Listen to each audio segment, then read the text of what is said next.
ونصلي ونسلم على رسوله الكريم أما بعد أعوذ بالله من الشيطان الرجيم بسم الله الرحمن الرحيم من عمل صالحا من ذكر أو أنثى وهو مؤمن فلنحيينه حياة طيبة صدق اللہ العظیم ان اللہ وملائکتہ یصلون علی النبی اللہم صلی علی سیدنا ومولانا محمد معدن الجود والکرم وآلہ وصحبہ وبارک وسلم۔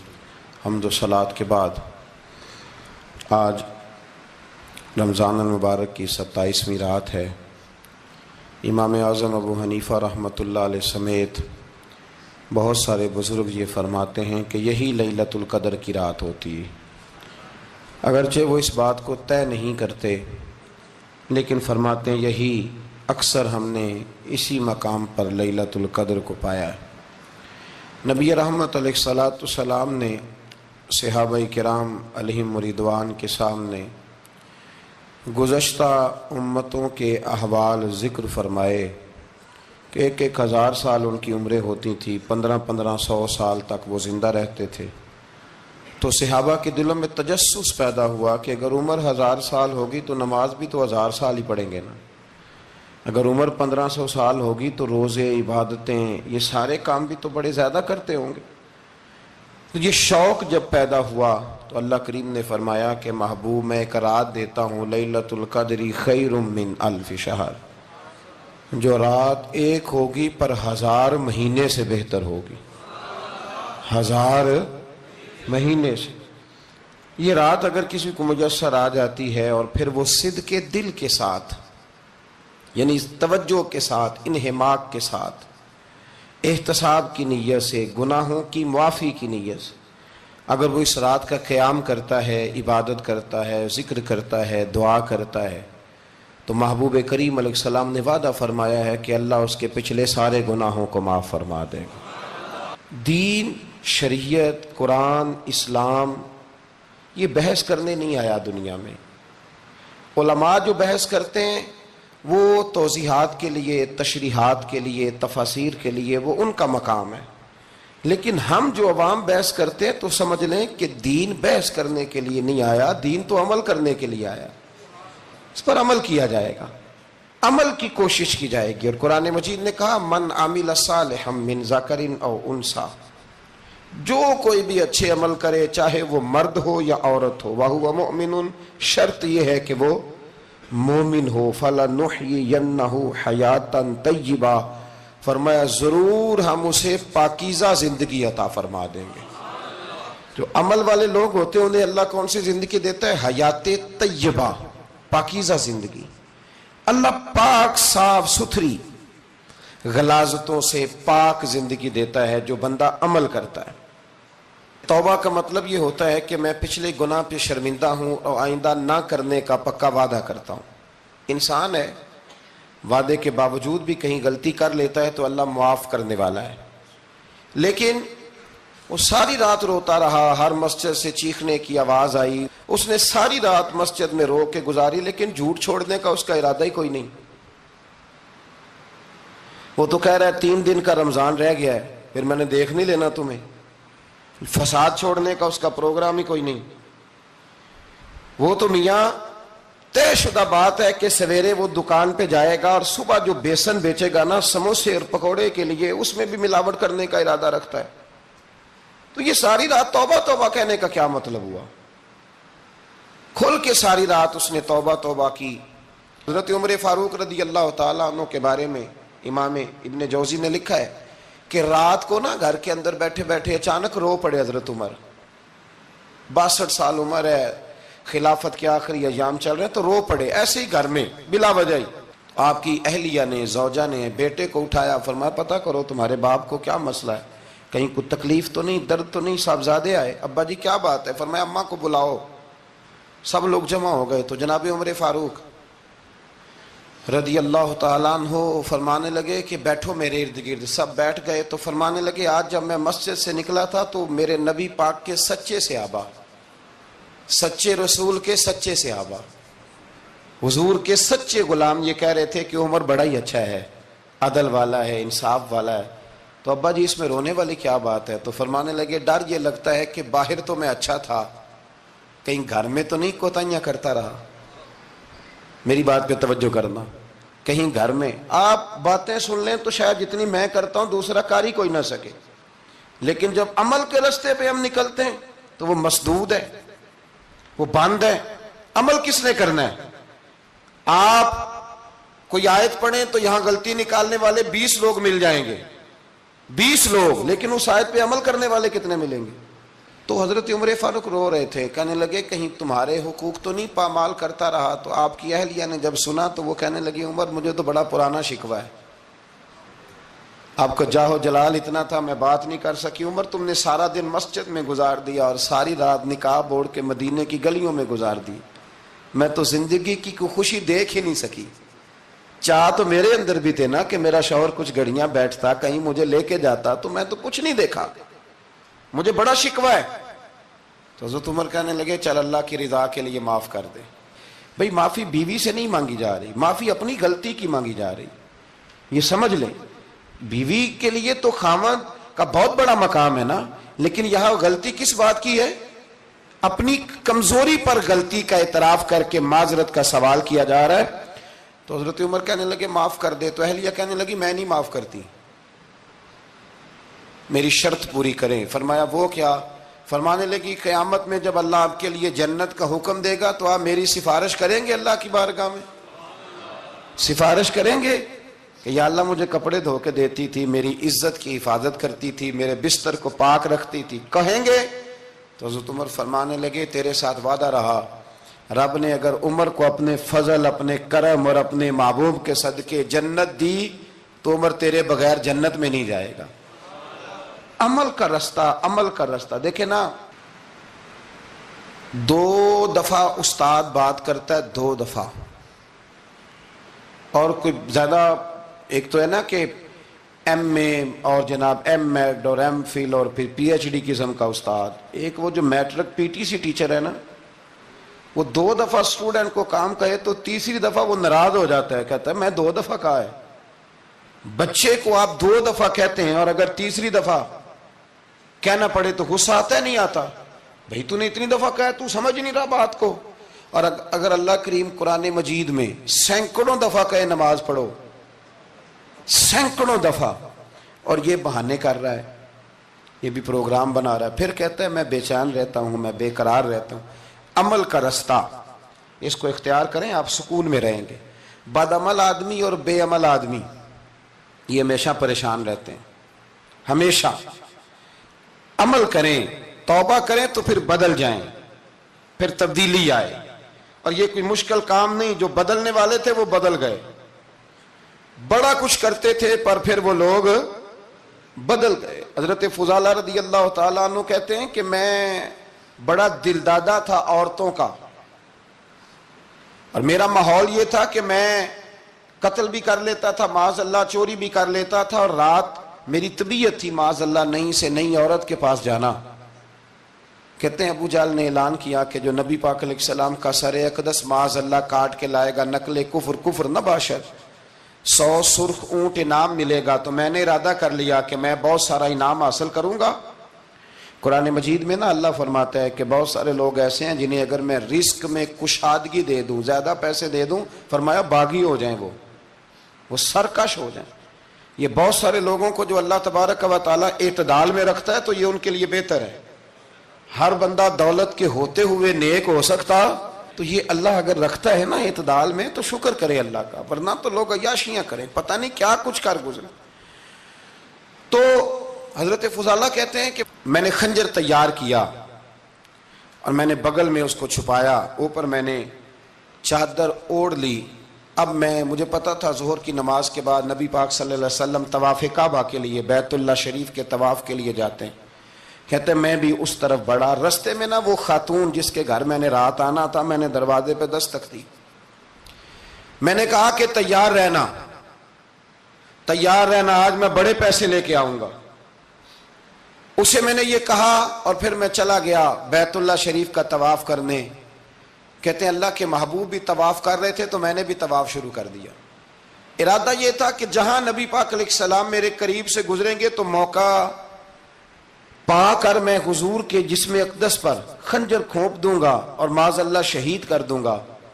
کہتے ہیں حضور ایک دفعہ بھی میرے پاس سے گزرے تو میں ہمت نہ کر سکا، دوسری دفعہ بھی پاس سے گزرے تو میں ہمت نہ کر سکا، تیسری دفعہ بھی گزرے تو میں ہمت۔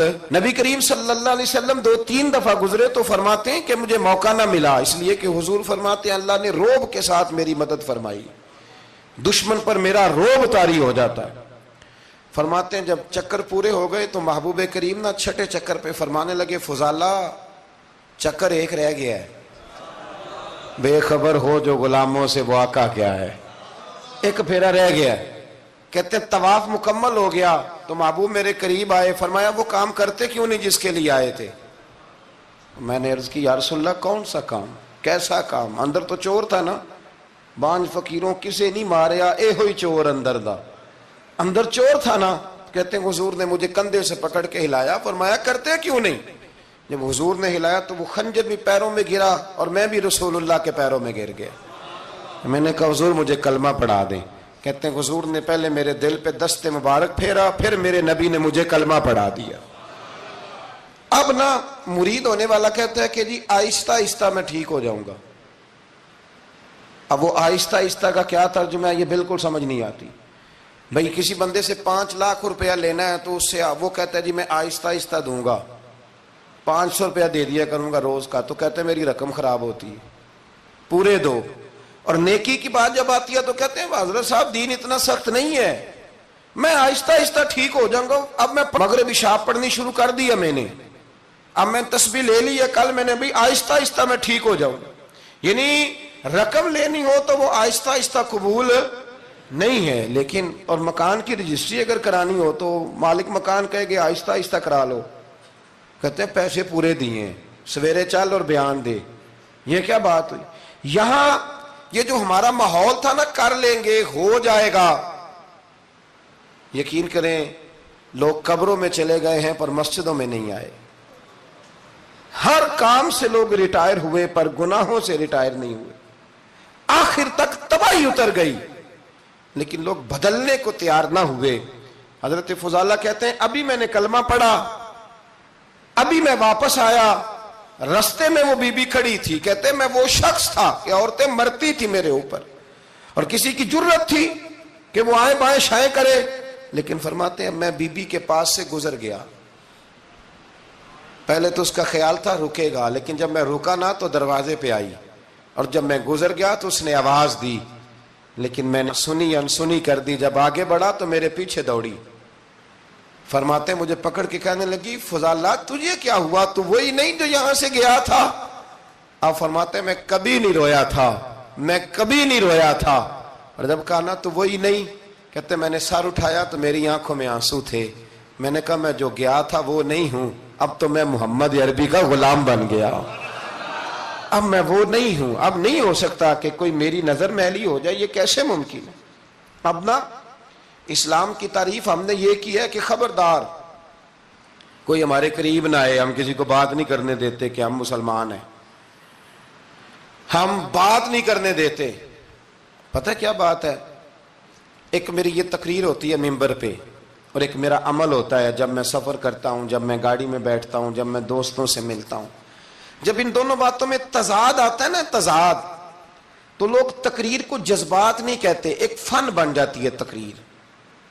آپ کو پتہ ہے نا وائزین نعت خواں کہتے ہیں میں نے محفل لوٹ لی، پھر لوگ شمار کرتے ہیں کتنے لوگوں نے سبحان اللہ کہی، پھر لوگ شمار کرتے ہیں کہ آج 5 بندے روئے بھی تھے جب میں تقریر کر رہا تھا۔ تو پھر یہ فن ہے، یہ جذبات کا اظہار۔ سمجھ لیں بات کو کہ عمل جب آپ نہیں نہ کرتے عمل، تو آپ خود بڑے بے چین رہتے ہیں کہ یار یہ میں کیا کر رہا ہوں، یہ کون سا گورکھ دھندا ہے کہ میرا عمل صفر ہوتا جا رہا ہے۔ ہمارے ایک استاد تھے تو وہ فرمایا کرتے تھے کہ اگر پڑھے لکھے آدمی کو تم بے عمل دیکھو تو اس سے دور ہٹ جایا کرو ورنہ تمہیں بھی بے عمل کر دے گا۔ میں نے ان سے عرض کی، میں نے کہا حضور یہ کیا ہے؟ تو فرمانے لگے اپنے حضرت صاحب سے پوچھنا، وضاحت کریں گے۔ میں نے حضرت صاحب سے کہا جی عجیب بات کر دی ہے، علم والے بندے کے پاس بیٹھ کے تو علم آتا ہے۔ تو وہ فرما رہے تھے کہ علم والے بندے کے پاس اگر وہ بے عمل ہو تو بالکل نہ بیٹھنا، تو حضرت صاحب فرمانے لگا انہوں نے صحیح کہا ہے. اب بات بہت بڑی ہے، پتہ نہیں آپ کی سمجھ میں آتی ہے نہیں آتی، بہرحال کر دیتا ہوں.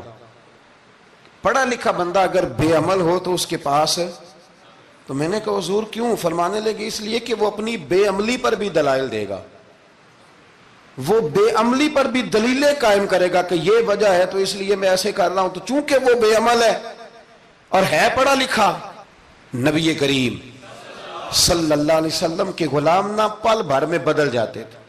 اور اللہ تعالیٰ بھی نا بڑے موقع دیتا ہے ہمیں، بڑے موقع. حضور نے فرمایا جس نے ایمان اور احتساب کی نیت سے روزے رکھے وہ نئی زندگی کا آغاز کرے، اس لیے کہ اللہ نے اس کے پچھلے سارے گناہ معاف فرما دیے. میرے نبی کریم علیہ الصلوۃ والسلام نے فرمایا جو شخص بیمار ہو گیا، مریض ہو گیا، اور نسائی شریف میں فرمایا کہ 3 دن تک بستر پہ رہا اور اس نے شکوہ نہ کیا اللہ کا، اور جب وہ شفا یاب ہو کے بستر سے اٹھا ہے نا، تب اللہ نے اس کے پچھلے سارے گناہ معاف فرما دیے. اور فرمایا جو حج کرنے گیا، حج کر کے واپس آیا، اللہ کے حبیب فرماتے ہیں یوں سمجھے کہ میں آج ہی ماں کے پیٹ سے پیدا ہوا.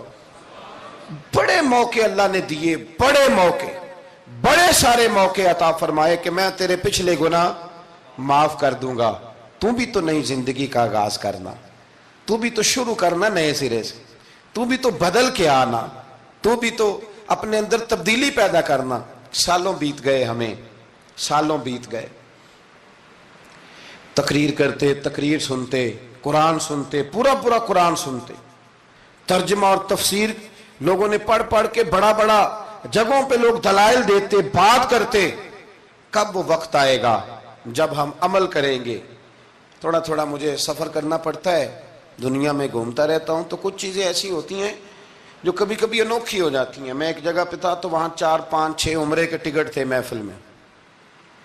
تو ہمارے آپ کو پتہ ہے نا وہ جو دلیلوں والے لوگ ہیں ان بیچاروں کو بھی کوئی دلیل نہیں ملتی. تو ایک صاحب مجھے کہنے لگا جی عمرے کا ٹکٹ دینا جائز ہے قرآن اندازی کر کے؟ میں نے کہا یار چلو جائز ہی رہنے دو، تیری مہربانی، کہ اب اس پہ بھی اعتراض آ گیا ہے.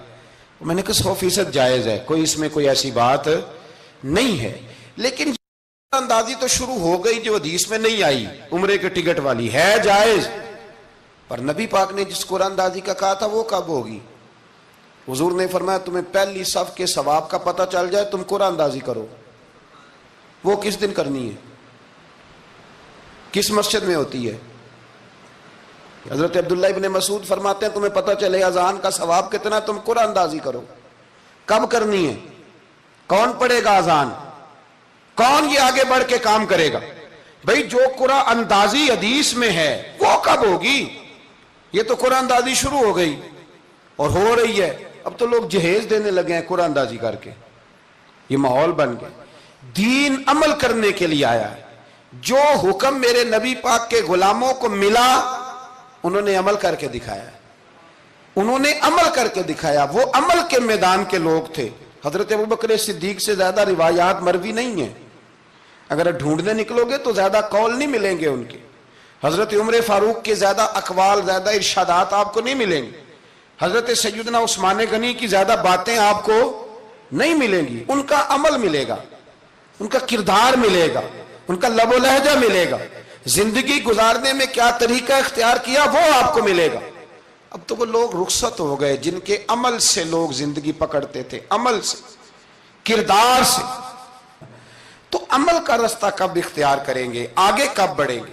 میرے رسول کریم صلی اللہ تعالی علیہ وسلم کے غلام عمل کرتے تھے، اور جب عمل کرتے تھے پھر اس کا رزلٹ آتا تھا. یاد رکھنا رزلٹ نیتوں کا آتا ہے، ارادوں کا آتا ہے، عمل کا آتا ہے. گفتگو کا رزلٹ، آپ بڑا اچھا سبق سنا لیں تو پیپر نہ دیں تو پاس ہوں گے کہ فیل؟ آپ تو کہہ رہے تھے وہ مجھے سارا ہی آتا تھا. تو عمل آپ کرتے ہیں تو عمل پر نتیجہ ہوتا ہے، عمل پر، عمل پر. حضرت عبداللہ ابن مبارک رحمت اللہ علیہ کے جو والد تھے نا ان کا نام مبارک تھا. وہ ایک باغ میں رہا کرتے تھے، باغ کی دیکھ بھال کرتے تھے بڑے صاف ستھرے، بڑی ان کی طبیعت میں نکھار تھا. آج مسئلہ ہمارے ملک کا یہ ہے کہ ہمارے ملک میں صرف سیاستدان ہی جو ہے وہ غلط کام نہیں کرتا. یا بہت بڑی انڈسٹری ہو تو وہاں ہی خرابی نہیں ہوتی، بلکہ ریڑھی والے کا بھی اگر ہاتھ پڑ جائے نا تو چھوڑتا وہ بھی کوئی نہیں، الا ماشاء اللہ۔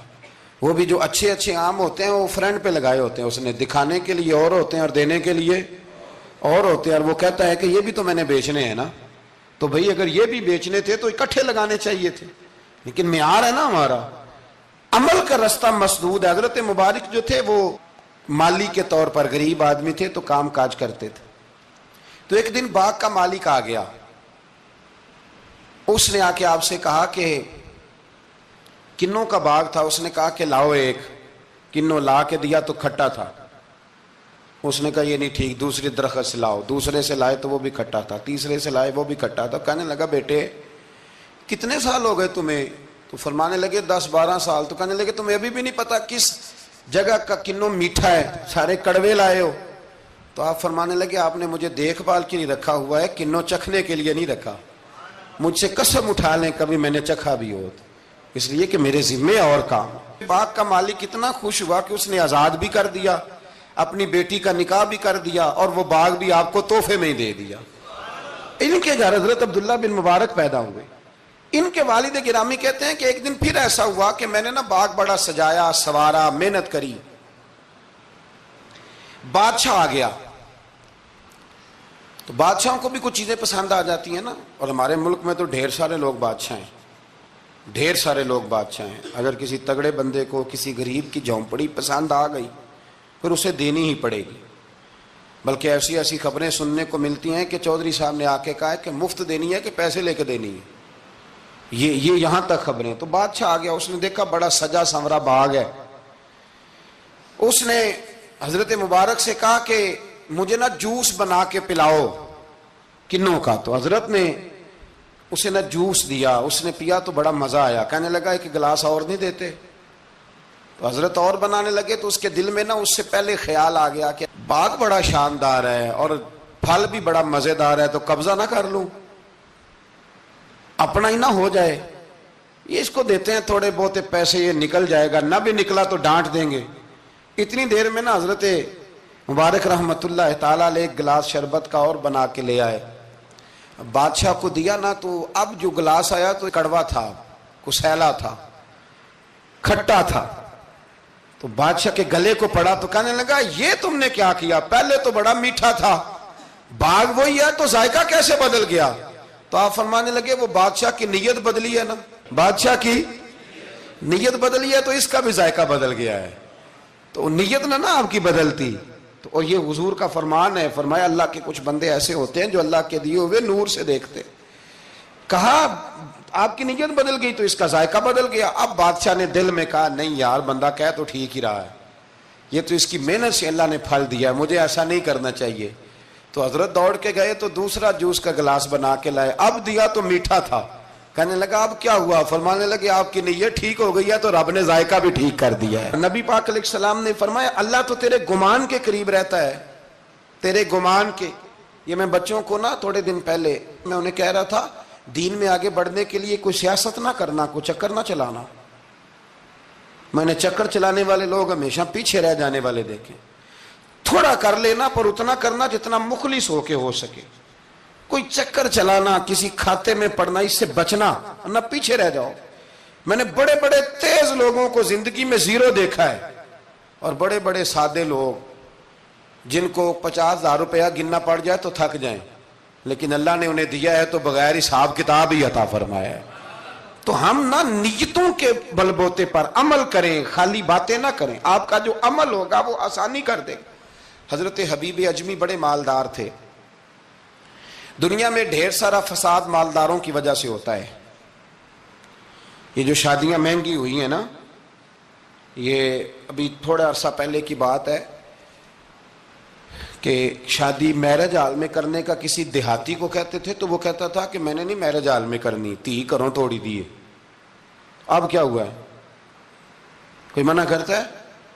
بلکہ جو بڑے دور دراز دیہات ہیں ان میں بھی میرج ہال بن گئے۔ یہ امیر کچھ قباحتیں ایسی پیدا کرتے ہیں کہ غریبوں کے لیے بھی مشکل ہو جاتی ہے۔ یہ کچھ ایسے معاملات لاتے ہیں میدان میں کہ پھر عام لوگوں کے لیے اس میں مشکلات ہوتی ہیں، چونکہ وہ رواج بن جاتا ہے معاشرے کا۔ پیسے والا آدمی اس رواج کو لاتا ہے میدان میں، اس سے خرابی ہوتی ہے۔ اور پھر میرے غریب کا یہ حال ہے کہ امیر کو رسم چھوڑ دے تو چھوڑ دے، غریب کو قرضہ اٹھانا پڑے چھوڑنی کوئی شے نہیں، اس نے جو مرضی ہو جائے، اس نے کوئی چیز پیچھے نہیں ہونے دینی۔ حضرت حبیب اجمی بڑے مالدار تھے، تو وہ کاروبار کر، یہ مالدار لوگ جو ہوتے ہیں نا، یہ تو کہتے ہیں پیسے کو پیسہ ہے نا، کتنا مشہور ہے جملہ، پیسے کو پیسہ، تو یہ پھر مارکیٹ میں پیسہ پھینکتے ہیں، تو یہ پیسہ کھینچنے کے لیے پیسہ پھینکتے ہیں، پھر ایک دوسرے کو کہتے ہیں تیری وجہ سے مہنگائی ہوئی ہے، تیری وجہ سے مہنگائی ہوئی۔ حالانکہ مہنگائی کسی کی وجہ سے بھی ہوتی کس کے لیے؟ غریب کے لیے۔ مطلب پیٹرول مہنگا ہوا تو کرایہ بڑھ گیا بس کا، لیکن پیٹرول سستا ہوا تو کبھی کرایہ بھی سستا ہوا ہے، اس نے ادھر ہی رہنا ہے۔ تو مہنگائی کس بیچارے کے لیے ہوئی؟ غریب کے لیے، جس نے گھر جانا ہے نا، اس نے گھر جانا ہے۔ ابھی ہمارے ایک بچے نے جانا تھا، تو سفر لمبا تھا، تو کہہ رہا تھا 1000 روپیہ میرے پاس ہے پر کرایہ 1500 لگتا ہے۔ ابھی بھی لوگ حساب کرتے ہیں اور پھر سوچتے ہیں کہ رستے میں شے کوئی نہیں کھانی، اس لیے کہ پھر کرایہ کہاں سے دوں گا، مینج کر کے رکھتے ہیں۔ یہ خدمت ہوتی ہے نا علماء کی، حفاظ کی، تو مجھے پتہ ہے، میں اس قبیلے کا آدمی ہوں، مجھے پتہ ہے کہ یہ کیسے حساب کر کے رکھتے ہیں کہ اب اتنے آئے ہیں تو اس میں سے یہاں، جس کے پاس ہیں ہی بڑے لمیٹڈ سے، تو وہ بیچارہ پہلے سے سوچ کے بیٹھا ہوتا ہے، مجھے پتہ ہے۔ جن کے پاس پھر بے حساب ہوتا ہے وہ پھر مارکیٹ میں پھینکتے ہیں تو کھینچتے ہیں، ظلم کرتے ہیں۔ حضرت حبیب اجمی کہتے ہیں جب مال دیا اللہ نے تو میں نے سود کا کام شروع کر دیا۔ اب سود والوں کے پاس بھی بڑی دلیلیں ہیں، انشورنس والوں نے بھی فتوے رکھے ہوئے ہیں، وہ آگے فتویٰ دکھاتے ہیں، وہ کہتے ہیں جناب فتویٰ، تو میں نے کہا کہ فتویٰ مارکیٹ میں میری طرح کے مولوی ہیں میاں، اب کیسی بات کرتے ہو، فتویٰ تو مل ہی جاتا ہے، لیکن نبی کریم علیہ السلام کا وہ فرمان ذہن میں رکھنا کہ حضور نے فرمایا ایک حلال ہے تو ایک حرام ہے، ایک میں شک ہے۔ اللہ کے نبی فرماتے ہیں تم نے شک والی چیز سے بھی بچنا ہے، اس میں مشکوک ہو گیا نا کہ پتہ نہیں۔ اب دیکھیں نا علماء کا یہاں اختلاف ہے، جو جائز کہتے ہیں قابل احترام ہے، لیکن جو ناجائز کہتے ہیں ان کے بھی تقوی میں کوئی شک، تو شک آ گیا نا اس بات میں، تو حضور نے فرمایا تم شک والی چیز سے بھی بچو۔ حضرت حبیب اجمی کہتے ہیں میں سود کا دھندا کرتا تھا، بڑا سود لاتا تھا، بڑا سود، اور یہ سود جس پہ چڑھ جاتا ہے اس پہ اترتا نہیں۔ پاکستان کا بھی بنیادی مسئلہ یہ ہے کہ سود اتنی بڑی نحوست ہے کہ یہ اللہ رسول سے جنگ ہے، کیونکہ بہت زیادہ سود ہم دیتے ہیں۔ اس لیے میں تو آپ کو پتہ ہے جو کوئی برا کام کرے اس کو برا کہنا چاہیے، حکومتی لیول پر تنقید اس لیے اچھی ہوتی ہے کہ لوگوں تک جب پہنچتی ہے تو فائدہ دیتی ہے، لیکن جو بندہ اچھا کام کرے اس کی اچھائی کو بھی بیان۔ حضرت حبیب اجمی رحمۃ اللہ تعالی علیہ فرمانے لگے کہ سود کا کاروبار میں نے شروع کر دیا اور بڑا وسیع تھا میرا کام سود کا، میں سود لیتا تھا، سود پہ گزارا ہوتا تھا۔ میری بیوی مجھے سمجھاتی تھی کہ یہ سود ہے، یہ حرام ہے، یہ غلط ہے، سے بچو۔ کہتے ہیں وہ کئی دفعہ مجھے کہتی تو میں ڈانٹ دیتا۔ ایک دن نا میں سود کے پیسے لے کے نا آ رہا گھر، اس کا میں نے گوشت خریدا، بیوی کو دیا کھانا پکانے کے لیے، تو اس نے ہنڈیا چولہے پہ رکھی۔ کہتے اس نے ذرا اس کے اندر چمچہ جو چلایا ہنڈیا میں، تو وہ لایا میں گوشت تھا پر سارے کا سارا خون بن گیا، خون بن گیا سارے کا سارا۔ اللہ اکبر۔ کہتے ہو میری بیوی چیخیں مارنے لگی اور لا کے میرے آگے رکھا، کہنے لگے یہ تیرے سود کے پیسے خون بن گئے، آ تجھے بھی پلاؤں اور تیرے بچوں کو بھی۔ وہ کہتے ہیں نا کچھ لوگ کے گھر کے کونے سے چیخنے کی آواز آتی ہے تو سارے پیر بلائیں یا فرق کوئی نہیں پڑتا۔ تو میں کہتا ہوں پھر غور کر لو، شاید اس کونے میں کسی یتیم کے پیسے لگ گئے ہوں، کسی بیوہ کی آہیں ہوں۔ اگر اس رقم کی کوئی گھر بن جائے نا تو پھر ساری دنیا کے پیر جمع کرو تو چیخنے کی آوازیں بند نہیں ہوا کرتی۔ حضرت حبیب اجمی رحمۃ اللہ تعالی علیہ فرمانے لگے کہ وہ جب بن گیا نا خون، تو اب میرے اندر نا چوٹ لگی کہ یار اگر دنیا میں اللہ تعالیٰ مجھے نظارے دکھا رہا ہے تو آخرت میں میرا کیا بنے۔ کہتے ہیں میں درد کے ساتھ باہر نکلا، بچے گلی میں کھیل رہے تھے، جب ان کے قریب سے گزرنے لگا نا تو ہم تو کہتے ہیں نا لوگ حسد میں بات کرتے ہیں، لیکن ایسی بات نہیں ہے۔ کچھ شریر لوگ ہوتے ہیں جو حسد میں بات کرتے ہیں، پر دیکھنا چاہیے کہ لوگ ہمارے بارے میں کیا کہتے ہیں۔ انتم شہداء اللہ فی الارض، حضور نے فرمایا تم زمین پر اللہ کے گواہ ہو۔ مومن جو تمہارے بارے میں کہے کان لگا کے سنو، لوگ تمہیں کیا کہتے ہیں، کن لفظوں سے یاد کرتے ہیں؟ جن لفظوں سے لوگ دنیا میں یاد کرتے ہیں، مرنے کے بعد بھی انہی لفظوں سے یاد کریں گے، انہی لفظوں سے۔ کوئی تمہارے لیے ہاتھ اٹھا کے دعا نہیں کرے گا۔ ہاں اگر تم نے خیر کی ہوگی تو پھر لوگ گلیوں سے نکل نکل کے آئیں گے، پھر لوگ روئیں گے کہ بندہ بڑا تھا۔ تو حبیب اجمی کہتے ہیں میں باہر نکلا تو بچے کھیل رہے تھے، تو ایک بچہ ان میں سے کہنے لگا پیچھے ہٹ جاؤ، پیچھے ہٹ جاؤ، بڑا ظالم ہے، بہت بڑا سود خور ہے۔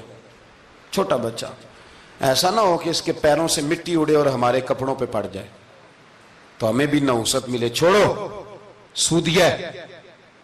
کہتے ہیں میرے دل پہ اور چوٹ لگی، میں نے کہا یا اللہ تیری چھوٹی چھوٹی مخلوق بھی مجھ سے نفرت کرتی، یہ بچے تک کہتے ہیں کہ میں اس طرح کا ہوں۔ بچے فرمانے لگے، میں وہاں سے سیدھا حضرت حسن بصری کے پاس گیا، میں نے کہا حضور مجھے توبہ کرا دیں۔ یہ پتہ ہے اللہ والوں کے پاس لوگ کیوں جا کے توبہ کرتے تھے، مرید ہوتے تھے؟ اس لیے کہ توبہ پہ قائم رہنا بڑا مشکل ہوتا ہے، کوئی ایسا بندہ ہونا چاہیے جو ہمیں توبہ پہ قائم رکھے، جو روز ہمیں نصیحت کرے۔ دیکھیں نا، ہمارے سینئر ہوتے ہیں ہر فیلڈ میں، اگر کہیں ہم الجھ جاتے ہیں تو اپنے سینئر سے بات کرتے ہیں۔ تقوی کے پرہیزگاری کے راستے میں بھی ہمارا کوئی سینئر ہونا چاہیے تاکہ وہ ہمیں بتائے کہ پرہیز کہاں کرنی ہے، دوائی کیسے کھانی ہے اور آگے کیسے بڑھنا ہے۔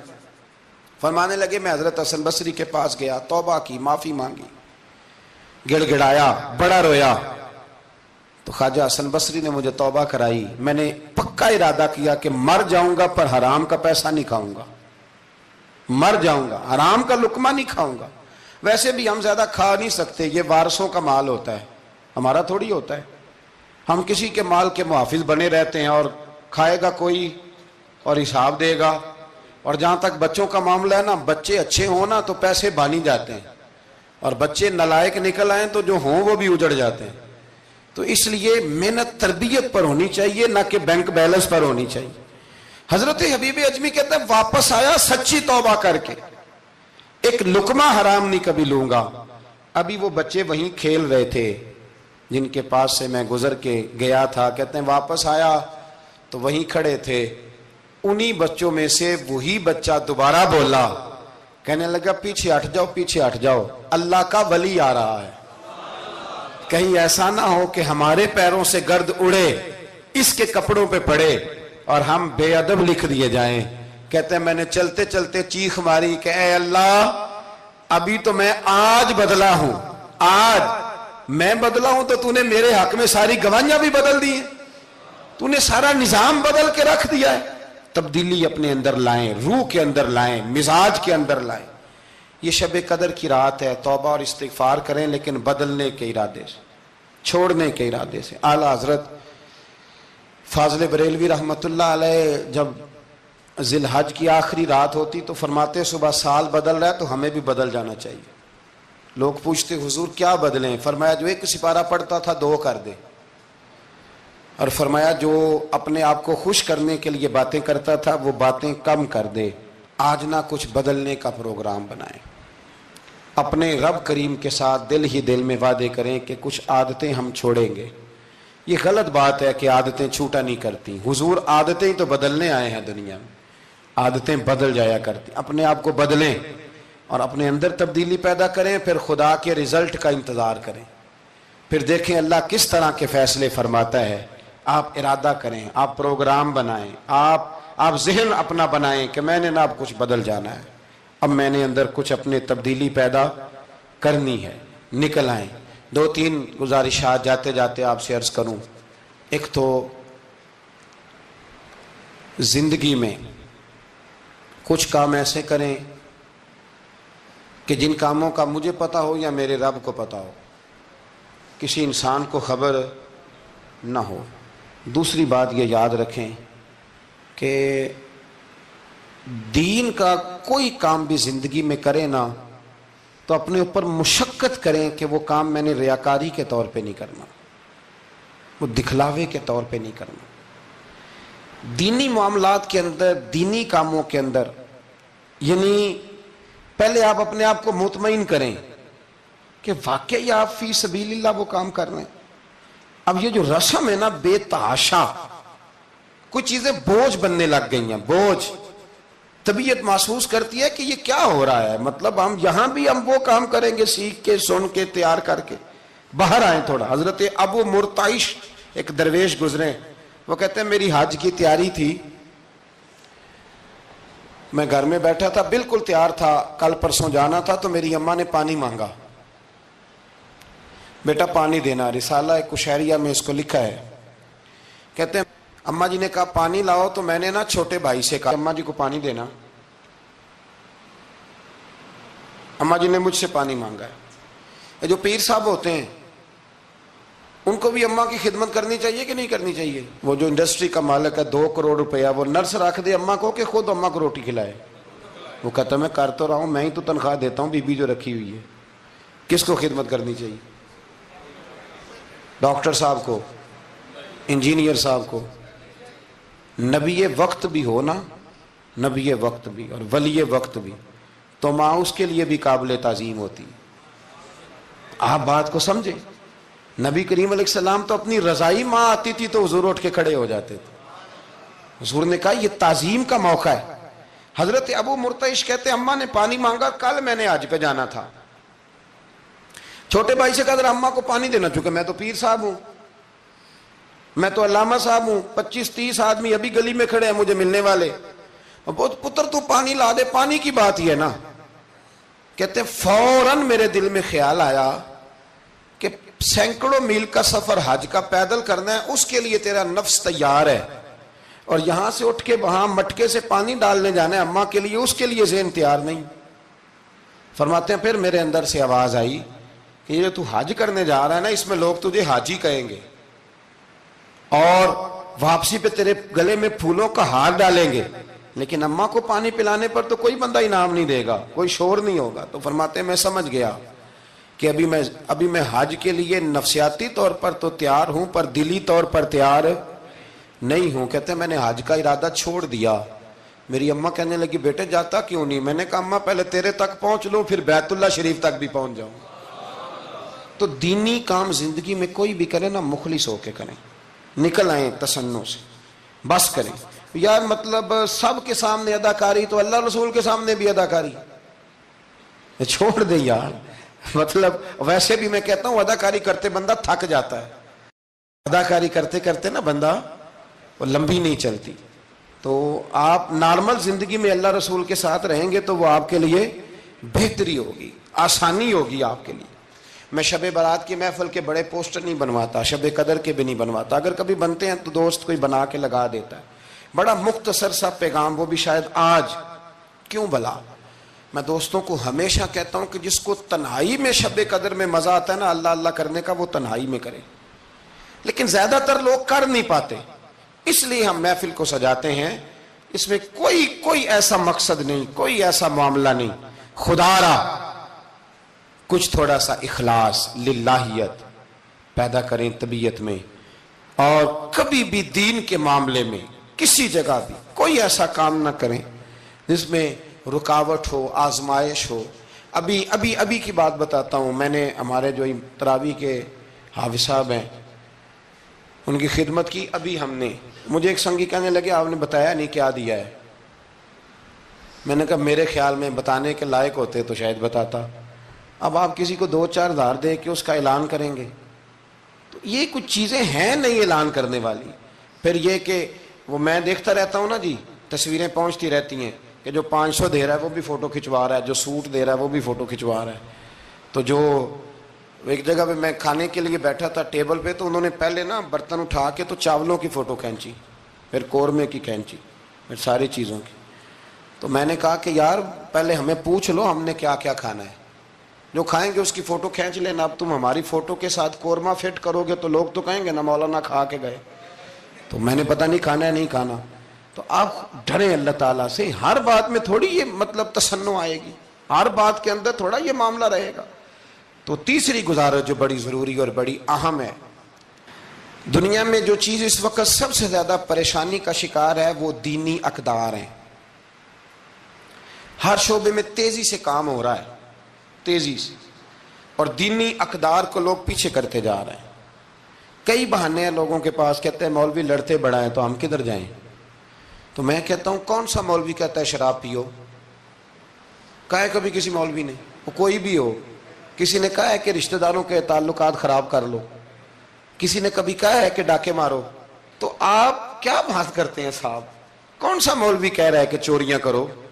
تو دینی اقدار اور چیز کا نام ہے. اصول میں اختلافات ہیں، وہ اپنی جگہ پہ قائم ہیں، وہ رہیں گے، چلے آ رہے ہیں، لیکن آپ دینی اقدار کا خیال کریں. اب نئی بحث چھڑ گئی ہے کہ مسجد میں سیمنٹ کی بوری دینے سے بہتر ہے کسی غریب کو آٹے کا تھیلا دے دو. اصل بات یہ غریبوں کی آواز بند کرنا چاہتے ہیں. ایک مسجد واحد جگہ ہے جہاں سے غریبوں کی آواز بلند ہوتی ہے. سویرے تجربہ کرنا، سویرے کسی مسجد میں افطاری کے وقت پہنچنا، لائنوں میں لگ کے لوگ افطاری کر رہے ہوں گے اور سینکڑوں لوگ روٹی کھا رہے ہوں گے، اور ان میں امیر کوئی بھی نہیں ہوگا، سارے ماڑے لوگ ہوں گے. تو مسجد ہی تو ہے، جب بنتی ہے تو غریب کی بات ہوتی ہے، غریب کو روٹی ملتی ہے. یہ مدارس کے اندر سیٹھوں کے بچے پڑھنے آتے ہیں، تو یہ کفالت خانہ نہیں سمجھتے آپ؟ آپ تو لوگوں کو بھکاری بنا رہے ہیں، بھکاری. مجھے پتہ ہے کہ بہت بڑے ہاسپٹل میں جو صدقات اور زکوٰۃ کے نام پہ بنا ہے، وہاں بھی اگر آپ نے علاج کرانا ہے تو آپ کو پہلے رسوا ہونا پڑتا ہے. ناراض نہ ہونا، میں بتا رہا ہوں رسوا ہونا پڑتا ہے، میں ذمہ داری سے کہہ رہا ہوں. وہ کہتے ہیں جاؤ جا کے اپنے علاقے سے لکھوا کے لاؤ کہ ہم نے زکوٰۃ میں سے علاج کرانا ہے. لکھوانا پڑتا ہے کہ نہیں لکھوانا پڑتا؟